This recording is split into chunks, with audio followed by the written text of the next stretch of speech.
Okay, so quick review of what we just talked about. You've got a canvas that is created by the create canvas function. So we have a function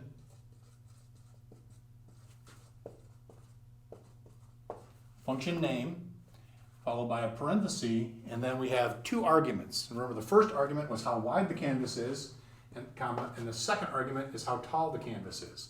So in this case, it might be something like, oh, I don't know, 400 by 300. And then we put this semicolon at the end. Now, it's good form to always include that semicolon, but if you forget it, JavaScript will assume you meant to put it there. But try to remember to put the semicolon at the end of almost every line, and we'll talk about the exceptions later. But for the most part, at the end of every line. Now, so that would then create our canvas. And remember, the coordinate plane for the canvas is different than the coordinate plane you're used to in your geometry class. In your geometry class, you would have something like this, and you might have tick marks here. So if I wanted to put a dot right here, the XY coordinates of this would be 1 over, so the X coordinate is 1, comma, 1, 2, 3, 4 up, right? That's how your coordinate plane works in your math classes. In here, it's a little different. Here, 0, 0 is right here. So if we wanted to go 1, 2, 3, 4, 1, 2, 3, 4, 5, all right, so 1 over and 4 down, that would be here. We're going down rather than up. So keep that in mind. All right, so I'm going to get rid of those marks. So if this was, again, if we get our canvas, that's 400 by 300. And I write the function, right, ellipse. And if I write my arguments, I'm going to have the first argument is the X position, the second argument is the Y position, and then the width and the height. So if I said, let's call it 200 in the X direction and 100 in the Y direction. And then we'll call it maybe 30 by 30.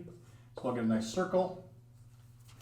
I would then go to 200 in the X direction, which would be about halfway, and then 100 in the Y direction, so about a third of the way, and this is where I would draw my circle. So its XY coordinates would be 200, comma 100. Not so bad, right? Now, we have some other functions for drawing shapes that I want you to play with. We have one called rect. And as you might guess, rect will draw a rectangle. And again, there are arguments. So if we put 4 arguments in, we're going to get our X position, our Y position, and again, our width and our height. Not so bad, right? So you'll get that. That's one of our other functions we can use. Another function we can use is called line.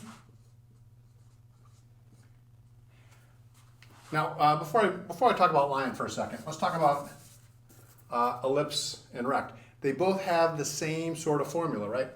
X position, Y position, width, height. So they work very similarly, okay? But there is a subtle difference about them. So what I want you to do is I want you to play and see if you can figure out what I mean when I say there's a subtle difference about them. Play and see what you can see. Maybe put a rect on top of an ellipse and see, give it the same coordinates and the same width and height and see how it's different. See if you can think about that. And then I want you to play with the line function. Line also has 4 parameters. But unlike ellipse and rect, there's no width and height on a line, right? A line is just a line. So it's a little different. So what we think about is we think about x1, y1, x2, y2. So these are the x and y coordinates of the 2 endpoints.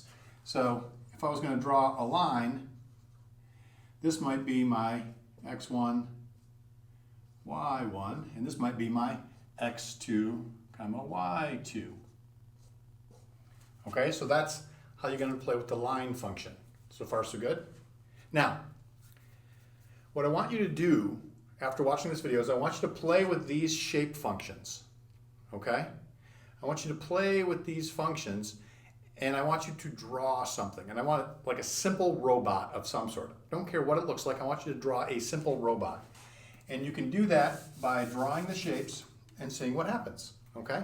So let's say I wanted to draw an R2-D2 looking robot.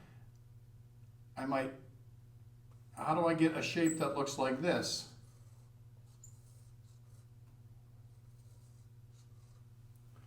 If I was gonna do it, I would draw a circle, and then I would draw a rectangle on top of it, right?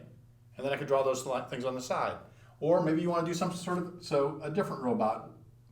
What I want you to do is think about a simple robot you could make that has multiple shapes, multiple examples of ellipse, multiple examples of rectangle, multiple lines, as needed to make a simple robot looking shape, okay? That is your task now. So I want you to use these functions, and I want you to come up with a simple robot shape. And again, it might actually behoove you to think about plotting it out on paper first before you start coding it. So play with the functions and then see if you can't draw a simple robot.